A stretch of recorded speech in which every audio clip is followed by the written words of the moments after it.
Greetings, everybody. You got Jaime and Fuego here, and it's actually my 32nd birthday today. So it's rather befitting that I'm kind of reaching the end of a journey that's taken years at this point. We're talking, boy, over 4 years now, I'd say. So basically, many people know that Stephen King is my favorite author.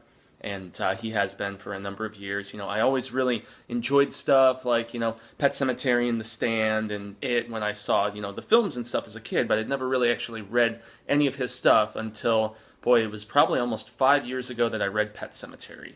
And that kind of lit a spark for me to want to actually, read through a lot of his books. And so I picked up The Stand, which I had never read before, which as many of you guys know is over 1,000 pages. It is like an arduously long book, but so fulfilling and so amazing. And I did a little bit of research and found out that apparently the main bad guy in The Stand, his name is Randall Flagg. That's right, the walking dude.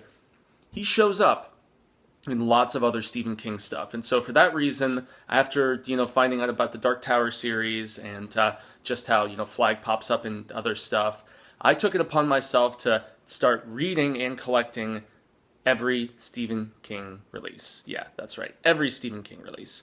And so what I did, as you will see right here, is I slowly collected all of King's works. That's right. All of them. And it's been quite the interesting process, first of collecting them, but even more so of actually reading through them. And I started right there, as you can probably see, with Carrie, which I've got a couple different forms of. I've got the Cemetery Dance Special Edition of, and of course right there, I hope you can see it well, the original version of it. And but getting back to me, it's a process that has had its ups and downs, from Carrie to Salem's Lot, which actually does have some play in the Dark Tower series eventually, and then going through The Shining, and then the different, as I look at the collection, all of the different collected works like Night Shift, and then later on Skeleton Crew, and Everything's Eventual, and it's been insane just reading 50 different Stephen King books over the course of these last 4+ years. Let's just rattle them off. Carrie, Salem's Lot, Shining, Night Shift, The Stand, The Dead Zone, Firestarter. Dance Macabre was him basically talking about the craft himself, and then segueing into Cujo, and then finally, that's where we finally meet Roland Deschain, who is, pursuing this Dark Tower of his, and he's just so adamantly doing it, and the book starts, with him by himself, chasing after, the Man in Black. And the Man in Black is, in fact, Flagg, just in kind of a different form. And the cool thing about Flagg and how The Stand is what pulled me into reading all of these is that Flagg, he's in the Dark Tower, obviously. He's in The Stand, obviously. But he also shows up in, Eyes of the Dragon, which was King actually doing kind of a fantasy take, medieval type thing, which a lot of people were probably surprised by. I kind of was at the time. And Different Seasons was another great collection of stories. And then you segue into his 80s work like Christine and Pet Sematary, which is still one of my absolute favorites because it is just possibly the darkest thing King has ever written. There's a reason why he put it inside a drawer for years and is like, I'm not touching this. I'm just not going to release it. It's too fucked up, pardon my expression. But, and then segueing into The Talisman, which actually ties in heavily with a lot of the Dark Tower mythology, and then, doing some of the Bachman stuff like Thinner and The Long Walk, and I've been captivated so long by his stuff, and then It, which, all of the stuff with the turtle ties in directly to the Dark Tower. And I guess King, as the second decade of his writing career wore on, was when he started to realize everything is going to tie in some fashion to the tower, at least a little bit, And then Eyes of the Dragon was followed by, the second King book, or the second Dark Tower book, Drawing of the Three, And then great stuff like Misery and the Tommyknockers, where he went into more thriller territory, and then sci-fi territory. And then The Dark Half, which was so masterfully adapted by George Romero into a great film. So blessed I got to interview him at Scarefest this past month. And then more collected stories, Four Past Midnight, where you've got like the Langoliers, and it just goes on. And then we finally get to where I think the Dark Tower series hit its stride, at least for me, and that was with The Wastelands, Part 3. And that's not to say that I disliked, part two, but when they started to bring in just the fact that, okay, Roland can actually go to these different worlds, and I mean, I guess it was cool to bring kind of a sense of reality to it, and the fact that, oh, he could just jump to our world and jump to New York in different decades times and such. But I liked when they were keeping more so in the medieval epic fantasy type vibe. And so when they were back in Midworld in part 3, where he's already drawn history and he's, I mean, that was where it really, really got awesome for me, and that's where they bring Jake into the mix you'd seen in the first book. And the Wastelands was where it really started to get good, in my opinion. And then he didn't touch the Dark Tower for whatever reason for another like 7 or 8 almost, years, almost a decade. And, he did interesting things like Needful Things and Dolores Claiborne and Gerald's Game, which, Gerald's Game and Dolores actually tie in with one another. And then he did more collections like Nightmares and Dreamscapes, which has so many cool things in it.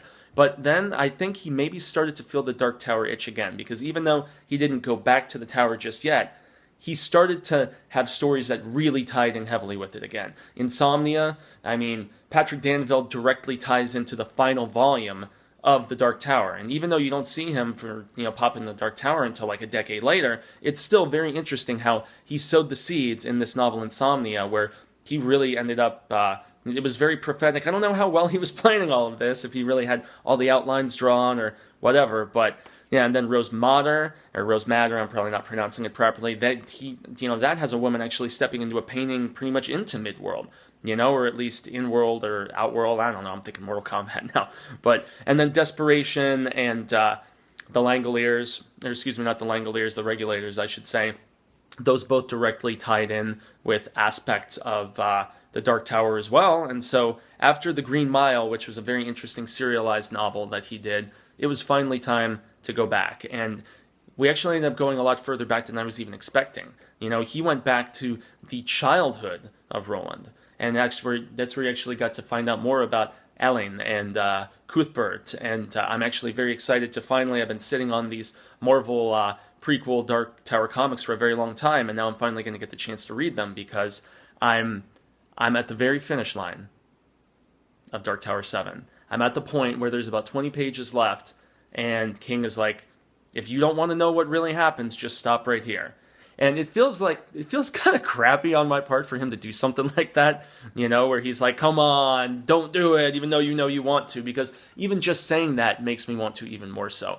And I'm going to, but I think it's a good frame of mind for me to be in right now. As I say, my favorite volumes of the series were 3 and 4, and then in turn 5. But 3 and 4, I think, were where the series hit a stride, and that's also because that's where it tied in the most with The Stand, and they actually go into the alternate reality where that plague has ravaged, not just the United States, but the world.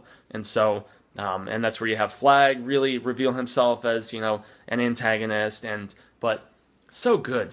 And even after Bag of Bones and Girl Who Loved Tom Gordon, and then, Dreamcatcher, and then Black House, which directly tied in with what was happening with these kids in the Kala that you actually find more out about in the next Dark Tower volume in number 5. Black House tied in directly with that, where these children are basically being taken from different areas of different realities and different worlds, and if they have kind of psychic kinetic abilities, they're using that power. The Crimson King who's like the biggest baddie in the entire King universe, to basically break these beams that support the Dark Tower and hold all fabrics of all of the alternate realities, like all of existence, together.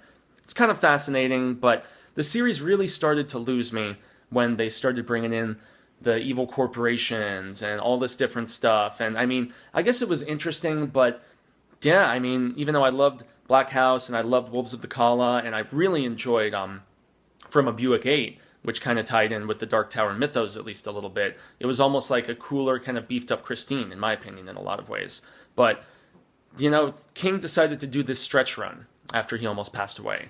And it really makes sense, because it's a series that he meandered around about for quite a while. And so he even writes that into the final volumes itself. He not only writes himself in there, but he also kind of knocks himself for being so lackadaisical about finishing it. But that old saying about, and they even reference this directly in the final book, it's about the journey and not the destination. You know, there's a lot of truth to that because I have been on a very lengthy journey. We're talking tens of thousands of pages.